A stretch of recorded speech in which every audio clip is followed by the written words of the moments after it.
بسم الله الرحمن الرحيم. مقعيق waxaa la yiraahdaa Axmed Nuur Maxamed Cabdi, Premier Bank madaxa xiriirka dadweynaha u qaabilsan.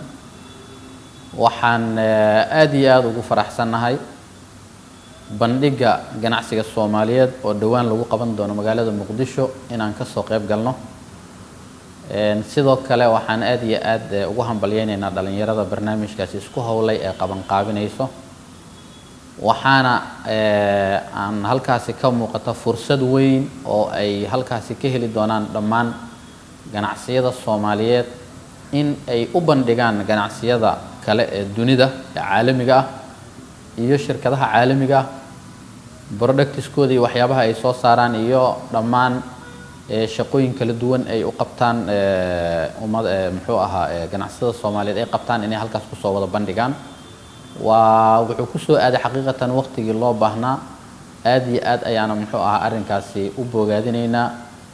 waxaana leenahay dhammaan ganacsiyada Soomaaliyeed in ay muxuu ahaa arrinkaasi ka qayb qaataan oo ay ka soo qayb galaan oo ganacsiyada meeshaas la isku barto oo sidii ganacsiga Soomaaliyeedna kor loogu qaadi lahaa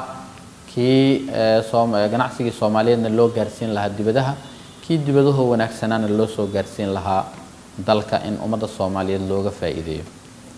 aad iyo aad ay u mahadsantihiin. Wassalaamu calaykum waraxmatullaahi wabarakaatuh.